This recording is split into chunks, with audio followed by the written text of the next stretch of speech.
বৈধ পয়সা দিয়ে কুরবানি করেন। হুজুর তো খুব জোরে একেবারে হুঙ্কার দিয়ে বলছেন, কে বলছে 7 ভাগে কুরবানি চলবে না? ভাব খান দেখে মনে হচ্ছে যে ভাগেই উত্তম।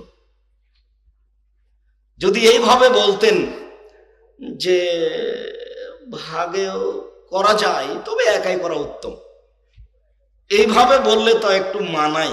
এমন ভাবে বলছেন একেবারে মাঠ ফাটিয়ে, কে বলছে ভাগে চলবে না? কত হাদিস আছে ভাগের, ভাগে কুরবানি দেন। ভাবখান কেমন লাগছে বলেন তো দেখি? মানে ভাগে উত্তম মনে হচ্ছে না কথার গতিতে? আল্লাহর কসম, আমি আব্দুর রাজ্জাক বিন ইউসুফ দীর্ঘ 30 বছরে আমি কোনোদিন অপ্রয়োজনীয় বাক্য বলিনি। আপনি কুরবানি ফতোয়া ও মাসাইল মাওলানা আব্দুল্লাহ কাফি আল কুরাইশি পড়ে দেখেন। ওখানে উনি লিখেছেন, একটি গরুতে 7টি অংশগ্রহণ করবে 7টি পরিবার, এরকম কোন হাদিস আমি আব্দুল্লাহ কাফি আল কুরাইশি জানি না। নিজের ঘরের মানুষকে দেখেন আগে, এত জোরে হংকার কেন?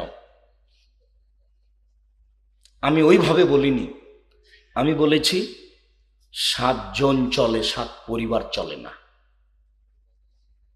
7 পরিবারের হাদিস নেই। আর ফতোয়া একটু বিবেচনা করে দিতে হয়, একটু পড়তেও হয়। আমি কম জানি এ কথাই ঠিক, তবে 97 সাল থেকে আমি ফতোয়া লিখি। আমার ফতোয়া লিখা কাজ। আমি আব্দুর রাজ্জাক বিন ইউসুফ দিনের খিদমতে মানুষ হিসাবে জীবন বাজি রেখে চেষ্টা চালিয়ে যাচ্ছি। মানুষ ভুলের ঊর্ধ্বে নই, কোথাও ভুল থাকতেও পারে। একটি গরুতে 7টি পরিবার অংশগ্রহণ করবে এমন হাদিস আমার এই দীর্ঘ 30 বছরের শিক্ষক জীবনে, এই দীর্ঘ 20 বছরের গবেষণা জীবনে, এই দীর্ঘ 16 বছরের ছাত্র জীবনে আসেনি। তবে 7 জন আছে, তবুও সফল।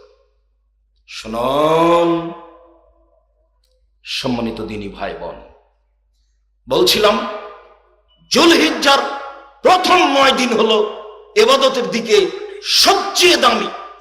কিভাবে ইবাদত করবেন? একটানা 9 দিন সিয়াম থাকতে হবে। তাহলে 4টে জিনিস মনে থাকবে কি? 1, বলেন তো দেখি মনে আছে কিনা? ভুলে গেছে। মুহররমের সিয়াম। 2, যুলহিজ্জার 1 থেকে 9 দিন সিয়াম। 3, প্রত্যেক মাসে 3 দিন সিয়াম। 4, ফজরের 2 রাকাত সুন্নাত। টিভি আছে বাড়িতে, রাত 2টায় ঘুমান, ফজরের সালাত আদায় করবেন কি দিয়ে? সুন্নাত পড়বেন কি দিয়ে? সকাল 8টায় উঠেছেন, তওবা করতে হবে। পরিস্থিতির সাথে গাও ভাসিয়ে দিয়ে চললে মরণের দিন চলে আসবে, মরণ রক্ষা হবে না। মরণের দিন চলে আসবে। উপদেশে কয়েকটা জিনিস বলেছি। 1, 5 ওয়াক্ত সালাত আদায় করবেন। 2, হালাল রুজি উপার্জন করবেন। 3, কোরআন মাজিদ তেলাওয়াত করবেন। 4, 2 জন যেখানে বসে আছে ওখানে বসবেন না। 2 জন যেখানে বসে আছে সেখানে বদনাম হয়। আর আপনি যদি বলেন ঠিক বলেছেন, তাহলে আপনার অবস্থা হবে এই যে এখন বাকি জীবন তাহাজ্জুদ পড়ে আর টিকতে পারবেন না। যার কারণে 2 জন যেখানে বসে আছে সেখানে বসার চেষ্টা করবেন না।